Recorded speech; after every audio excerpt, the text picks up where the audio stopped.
क्या भारत बनेगा सेमीकंडक्टर का सुपर पावर? क्या छोटे सेमीकंडक्टर कंपनियों को भारत सरकार देगी साथ? क्या सेमीकंडक्टर के न्यू स्टार्टअप को भी मिलेगी भारत सरकार की साथ? क्या भारत अब सेमीकंडक्टर के मामले में इंडिपेंडेंट हो जाएगा? इन सारे सवालों के जवाब आइए जानते हैं इस वीडियो में। तो नमस्कार दोस्तों, स्वागत है आपका मार्केट के मगरमच्छ में। इस चैनल पर हम लेटेस्ट न्यूज़ को डिकोड करते हैं और साथ ही में न्यूज़ से कौन कौन से स्टॉक में हलचल हो सकती है ये आपको बताते हैं। अगर आप इस चैनल पे नए आए हैं तो चैनल को सब्सक्राइब ज़रूर कर लेना और साथ ही में बेल आइकन को भी हिट कर देना। तो चलिए वीडियो शुरू करते हैं। तो दोस्तों, एक बार फिर सरकार ने भारतीय मैन्युफैक्चरिंग सेक्टर को बूस्ट देने के लिए एक बहुत बड़ा कदम उठाया है। अब सेमीकंडक्टर कंपनियों को छोटे प्लॉट पर भी फैक्ट्री लगाने की इजाज़त मिल गई है। यानी भारत अब सेमीकंडक्टर सुपर पावर बनने की तरफ तेज़ी से बढ़ रहा है। ये क्या बदलाव है और आपके शेयर मार्केट पोर्टफोलियो पर क्या असर होगा, आइए जानते हैं विस्तार से।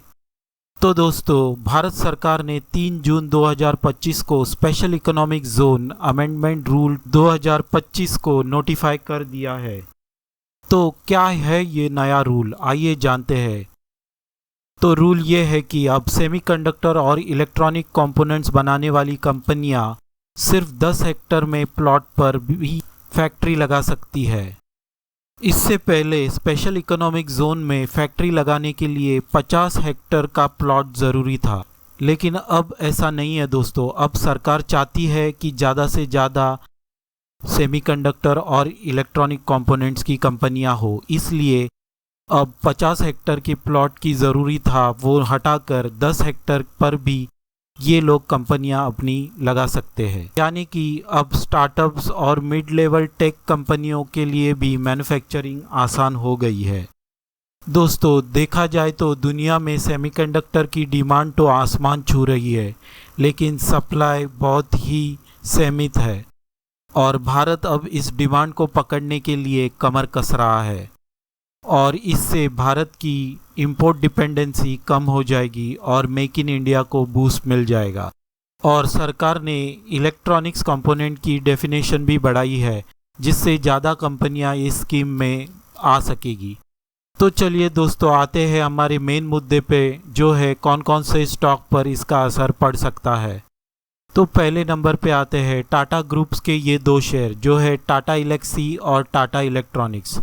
टाटा ग्रुप पहले से ही सेमीकंडक्टर और इलेक्ट्रॉनिक मैन्युफैक्चरिंग में इन्वेस्ट कर रहा है और ये 10 हेक्टेयर के छोटे प्लॉट वाली छूट से टाटा की ग्रोथ को तेज़ी मिल सकती है दोस्तों। लेकिन इन दोनों शेयरों में एक चीज़ समझ लो, टाटा इलेक्ट्रॉनिक सेमीकंडक्टर तो बनाती है, लेकिन टाटा एल्क्सी सेमीकंडक्टर नहीं बनाती, वो उसका डिज़ाइन बनाती है, तो इनडायरेक्टली उसी में आ जाती है। इसलिए ये स्टॉक को मैं कवर कर रहा हूँ।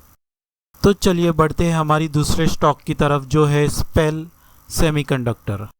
इंडिया की पहली सेमीकंडक्टर पैकेजिंग कंपनी है और सरकार की इस नई पॉलिसी से इन कंपनियों को डायरेक्ट लाभ भी मिल सकता है।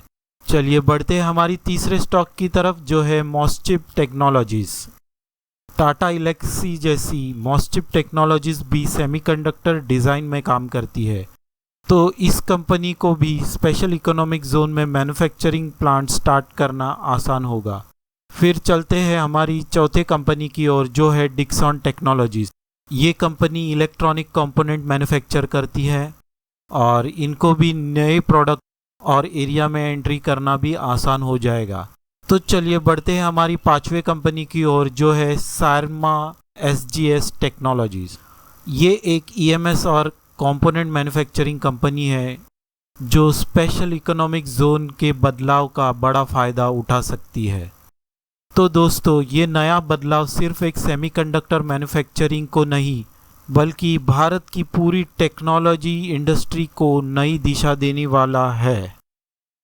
आप इन स्टॉक पर नज़र बनाए रखें, क्योंकि आने वाले महीनों में यहाँ एक बड़ी हलचल देखने को मिल सकती है।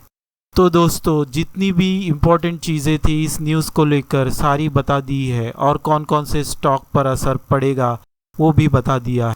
तो इस वीडियो को ज़रूर शेयर कीजिए और हाँ, चैनल को सब्सक्राइब करना मत भूलना। मिलते हैं अगले वीडियो में, तब तक के लिए जय हिंद, जय शेयर बाज़ार।